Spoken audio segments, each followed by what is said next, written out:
Hello, welcome back to this video. So for the second lesson, we discuss about the long division and also the remainder theorem. We're still under the chapter of polynomial. Okay, so for this lesson, consists only two subtopics, which is long division and also remainder theorem.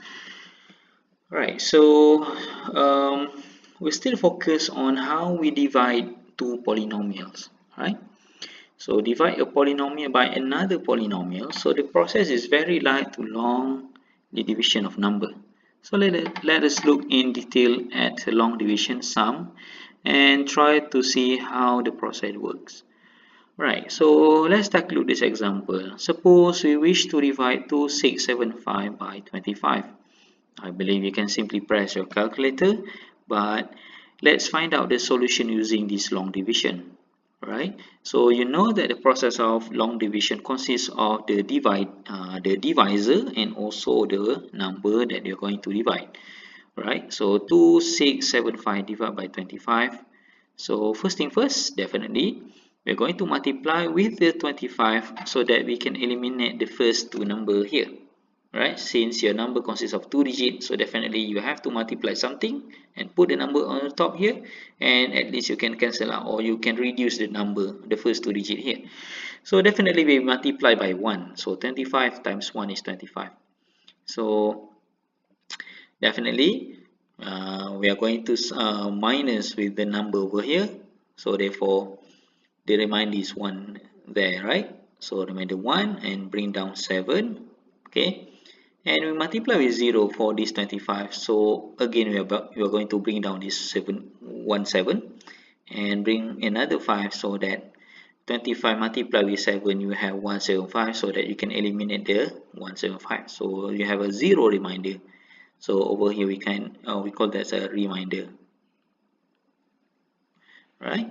Okay, so this is the key points that we are going to use in order to divide a polynomial by another polynomial using the long division. So number one, both the numerator and denominator should be arranged so that each is in descending power of x.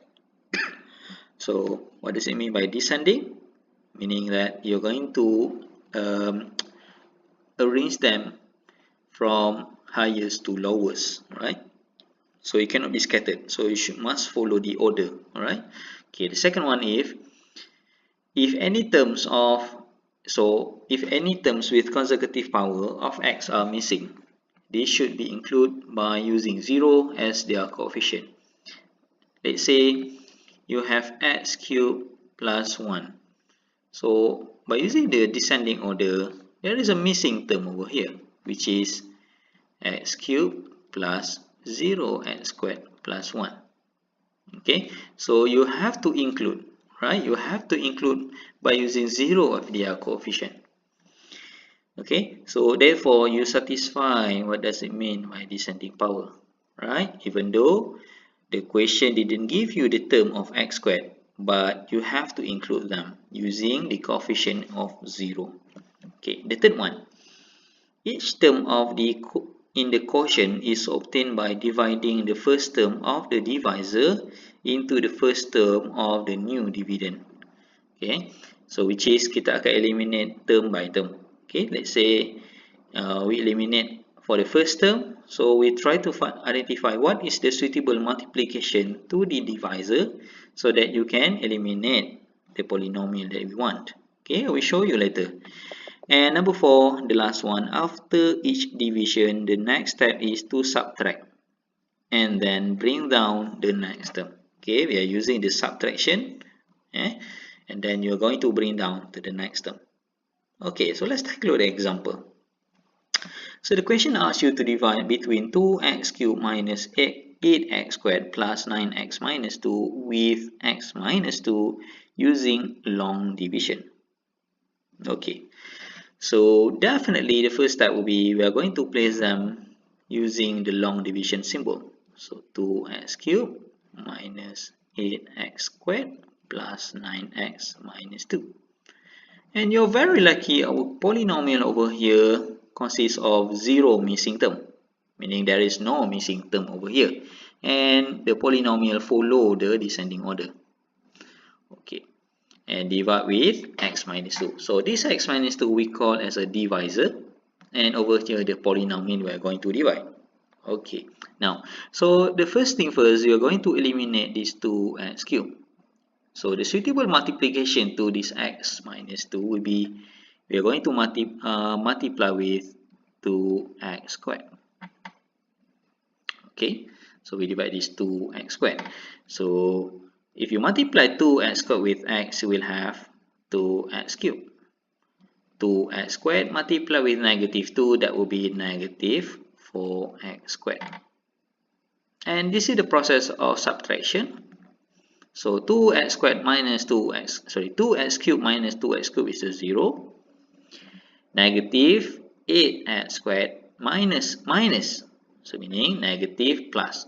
Okay, so negative 8 plus 4, that will be negative 4x squared. Okay, you have to be careful when you deal with the negative sign. Okay, now bring down this positive 9x. So what is the suitable multiplication to this x minus 2 to this,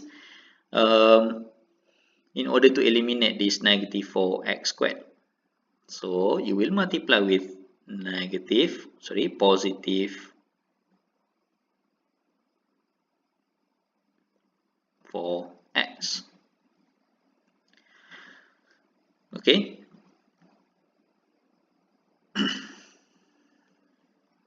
Sorry, that will be a negative. Sorry, we are going to follow the sign that we have over here. Okay, if we want to eliminate this negative 4, your multiplication must be negative 4. So that when you multiply this x over here, you will have negative 4x squared. Remember, this is a process of subtraction. Okay, so therefore negative 4 minus negative 4 seems like negative 4 plus 4, right? So it becomes 0. Okay, negative 4x multiplied with negative 2, that will be positive 8x. Okay, so negative 4x squared plus 4x squared becomes 0. And then 9 minus 8 become positive x. Next, you will have to bring down negative 2 down here. So multiplication to this one, definitely you will multiply with 1. And since this is a positive, so I follow this is a positive also. So x minus 2. Then this is the long division. So therefore the result of division will be 2x squared minus 4x plus 1. Okay, this is going to be the answer. But some question will ask you to factorize completely. So therefore, you have to press your calculator. What is the suitable factor to this equation? Okay, so going to move to the next part, which is what happened if some of the terms are missing from the polynomial into which we are dividing. Okay, so you can see this example. Suppose we wish to find x cubed minus 1 divided with x minus 1. So what is the missing term here? Definitely the missing term is x squared, right? So we leave space for them when we set out the division and write in the answers to the various small division that we do in the place where they would normally go. Okay, how do we put the space? Alright, it's going to be like this. Okay, since this is a 0 x squared, okay, so we put a space and we extend a bit this negative 1 a bit further from this x squared, to show that there is a missing term over here. Okay, or maybe also what you can do is you can write them as the positive 0 x squared. Okay, because you know that when you multiply 0 to this x squared, the number will disappear. Okay, now by using the long division again, what is the suitable multiplication over here? So definitely we multiply with x squared, positive x squared. Okay, so when you multiply with the positive x squared, therefore x squared multiply with x, you have x cubed. X squared multiply negative 1, you have negative x squared. Okay, see, this is a 0 x squared. when the process of subtraction, so x cubed minus x squared be 0. 0 minus x squared become positive x squared. So then you have x squared. Then what is the multiplication to this x minus 1 in order to eliminate this x squared? Yes, you will multiply with positive x. When you multiply positive x to x squared, then you will have x squared. X multiplied with negative 1, you will have negative x. Okay, so actually you have two missing term here. Okay, for x squared and also for x. Alright, so not only for x squared, actually you also miss with the x. Okay, so next step will be x squared minus x squared becomes 0. So this is a 0x. So 0 minus x become positive x. And you bring down this negative 1. So definitely when you multiply with 1, then you have x minus 1. Therefore, you have a 0 remainder here. Okay, so therefore you have 0 remainder. So you have to put a few space so that you can put the position for the missing term. In our case, we miss for the x squared and also for the x. As simple as you put the 0 coefficient for the missing term.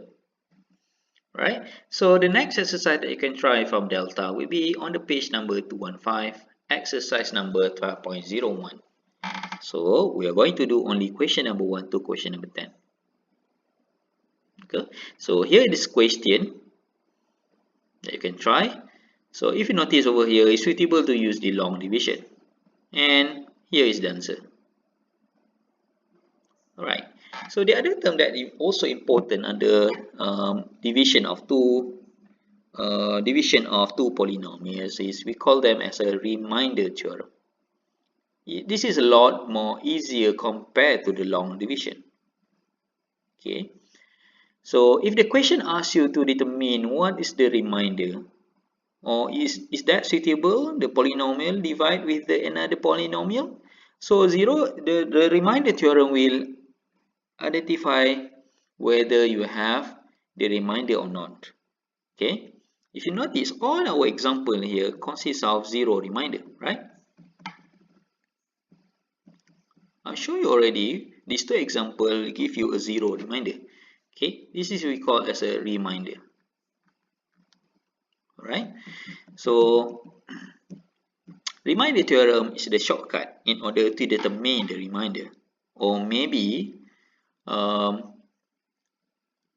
that polynomial when we divide is one of the factor to the polynomial. Okay, for example,